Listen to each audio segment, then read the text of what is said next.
Lesson 11 for March 6 to 12, Waging Love, read by Percy Harrold. Friday, March 12. From the book Ministry of Healing, page 206, we read, "No one can practice real benevolence without self-denial. Only by a life of simplicity, self-denial and close economy is it possible for us to accomplish the work appointed us as Christ's representatives. Pride and worldly ambition must be put out of our hearts. In all of our work, the principle of unselfishness revealed in Christ's life is to be carried out. Upon the walls of our homes, the pictures, the furnishings, we are to read, 'Bring the poor that are cast out to thy house.'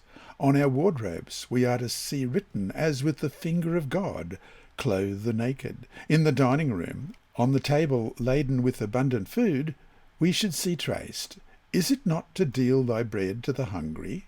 which is quoting from Isaiah 58, verse 7. And that brings us to our three discussion questions for this week. 1. Look at the question Isaiah asked the people of his time in verse 2 of chapter 55. "Why do you spend your money for that which is not bread, and your labour for that which does not satisfy?" Ask yourself, in what ways, if any, are we doing the same thing, labouring for that which does not satisfy? Why is it so easy to fall into that very trap? 2. If self-denial, social kindness and the Sabbath were important on the Day of Atonement in Isaiah's day, are they just as important in the end-time Day of Atonement, during which God's Jubilee trumpet will signal ultimate freedom at the second coming of Christ? And we have some text to read here. Daniel 8:14, "And he said to me, for 2,300 days, then the sanctuary shall be cleansed." 1 Corinthians 15:52, "In a moment, in the twinkling of an eye, at the last trumpet. For the trumpet will sound, and the dead will be raised incorruptible, and we shall be changed." And Leviticus chapter 25, verses 9 and 10. "Then you shall say, cause the trumpet of the Jubilee to sound on the 10th day of the 7th month. On the Day of Atonement you shall make the trumpet to sound throughout all your land. And you shall consecrate the 50th year, and proclaim liberty throughout all the land to all its inhabitants. It shall be a jubilee for you, and each of you shall return to his possession, and each of you shall return to his family." Explain your answer. 3.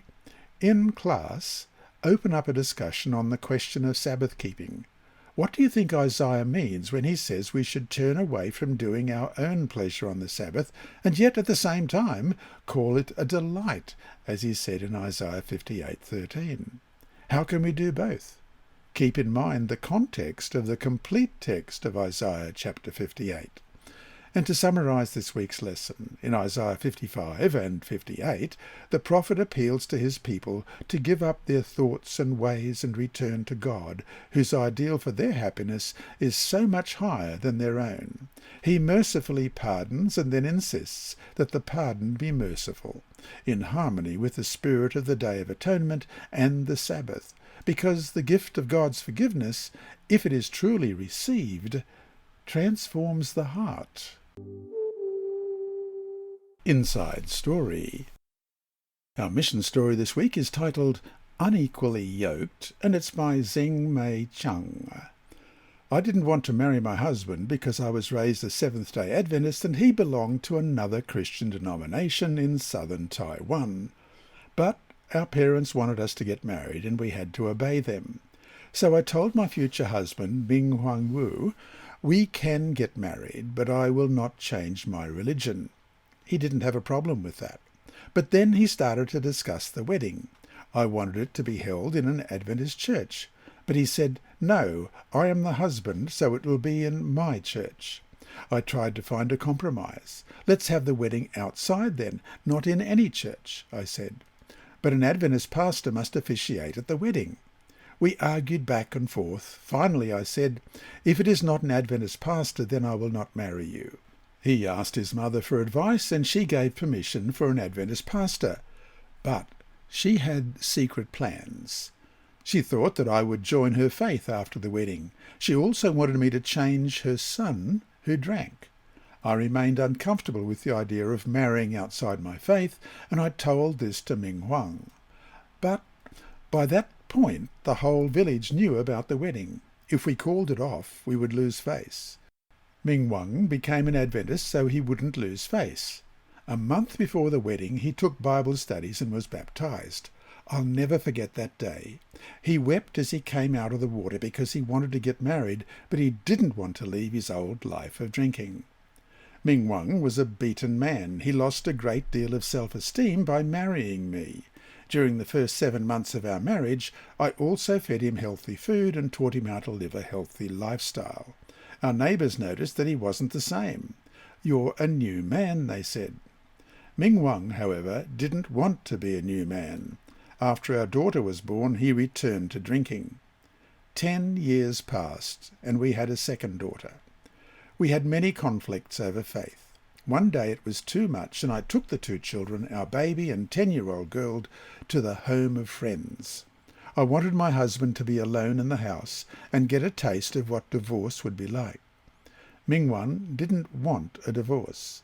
He looked for me for 3 days, and when he found me, changed his ways. He truly became a new man.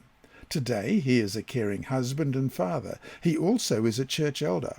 However, I wouldn't follow this missionary path again. I married him because I thought I could change him with God's help. But the Bible is right when it says, "Do not be unequally yoked" in 1 Corinthians 6:14. It's better to marry a spouse of your own faith. Solomon, the world's wisest man, learned this lesson the hard way. Me too. And there's a lovely photograph with a scarf over a head of Zheng Mei Cheng. Hi there. Thanks for watching this video on the Advent-band Ministries YouTube channel. Please subscribe and click the bell icon to be alerted whenever we upload new videos. So, until we meet him in the clouds, may God continue to bless you. This lesson was read by Dr. Percy Harrold for Christian Services for the Blind. It's supported by the Sabbath School Department and Hope Channel Australia, and is rebroadcast by Christian Record Services and through podcasts at It Is Written in the United States, Hope Channel Germany, and through Apple iTunes and SoundCloud. Remember, God is always faithful.